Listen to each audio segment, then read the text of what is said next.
Hey guys, what's up? Wait, what video are we making? We're not doing that again, alright? Skill-based matchmaking. Skill-based matchmaking, that's right. Hey guys, what's up? 7stop here. Welcome back to another video, and today we're going to be talking about skill-based matchmaking. Woo! Yeah, but everyone loves to talk about this. Yeah, but we're going to come at it from a different point of view. Most people are like, oh, why is skill-based matchmaking bad? We'll address that, but we want to come at it from a different But most angle. of the people on YouTube talking about this sort of thing are like longtime gamers, played games like when they were 5 or started playing in 2007 or something like that. And so they've been playing a long time. They're legacy gamers. Mm-hmm. But we started playing games relatively recently for real. I mean, we played games before then, but I don't think playing Roblox on my mom's computer counts as really playing games. Yeah, not really. And when we really started playing games and got Xboxes and got into Halo and things like that, that was in 2016 for me, and I think 2017 for Sam. Yep. And we sucked. We were so bad. Yep. We got steamrolled by one of our friends who's actually really bad at Halo, but we always played Halo 4. We played Halo 4 split screen. And oh my god, that's even worse. And it's so laggy now. Now when we play it, we're like, man, this is so laggy. How do we ever play this? But we played Halo 4 split screen, and he always got in the Ghost, and he could just completely annihilate us. But the thing is, vehicles in Halo 4 are terrible. Mm-hmm. We were just really, really bad. So I'm just trying to emphasize that we were terrible at games. We didn't know, especially me. I had never really used like a real controller. I had used a Wii controller because I had a Wii, but that doesn't count because I used a Wii controller and motion controls.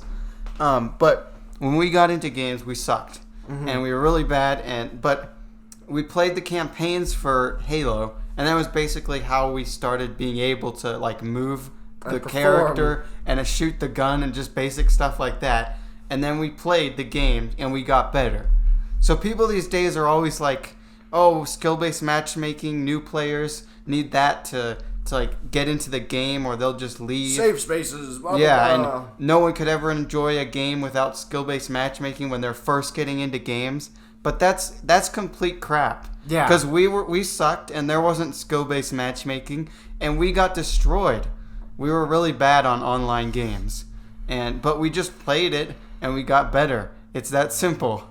Yeah, like there's this really good interview, or not. It's not really that great, but it's good to criticize and stuff like that. Where it was like the developers of Modern Warfare, and they're like talking about how they wanted to create safe spaces in their maps and doors and all this complicated stuff, and they were like, oh, you don't want a new player who's coming in to just absolutely get destroyed. Like, we can't have that. And one of the things we really want to do with this game is we want to get new players in the game, and we want them to kind of like, we don't want them to just get punched in the mouth over and over again until they leave.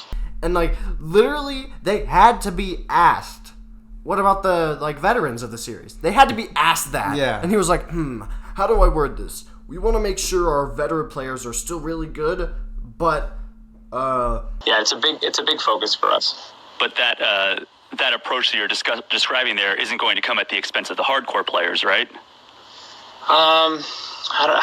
That's not the plan, right? But we want to make sure that we don't want someone who's how to say this, lower skill to have a bad experience. We want someone who's higher skill to have a bad experience. But we want to make sure to welcome in those new players and stuff like that, which is basically, oh yeah, we don't care about them. We just want to make sure the new players are good and stuff like that. See, what skill-based matchmaking does is it forces people into like confined matchmaking brackets with their skill level and stuff like that, which means that if you're good, you're not going to be that great because you're constantly going up and up. Like, for example, early on in like during the Fortnite days, they introduced skill-based matchmaking, which you think, oh yeah, that's good on paper. Obviously, you get to like fight people of your skill, but no.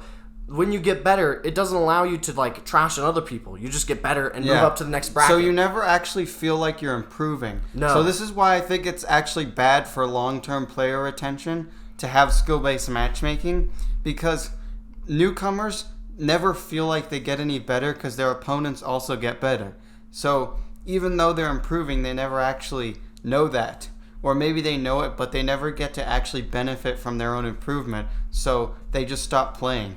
Yeah, like without skill-based matchmaking, people who are good get to be good, and they get to trash on people, and hopefully the new people, and sure, they might get they might shy away. No, if we were able to get into gaming recently, and people back then were able to get into gaming, they will be, if they like the gameplay, they'll want to get better. That's the thing. Seeing that person dominate makes you want to be like, oh my gosh, I want to be just as good as them. That person, and you'll eventually get to be like that.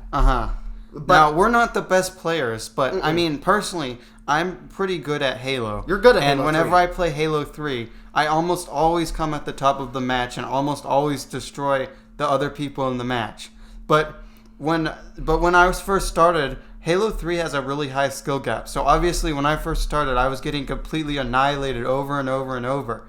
But if you just keep playing, eventually you will improve. And eventually you will become the person who is at the top of the leaderboard. Yeah, it's the same with me in like Halo 2 Anniversary. I love that. Was basically the main mode that I played, and I was pretty trash at first, probably because of frame rate, but still, I was pretty trash. But now, again, in Halo 2 Anniversary and Halo 2, I know what things are good, and I know how to be good and how to counteract certain things. Whereas new players, if they come in, they're going to be like, oh my gosh, I've been destroyed. Maybe I could become as good as them. Skill-based matchmaking completely removes that. And the thing that sets us apart from other people, as I said, is that we got into gaming recently.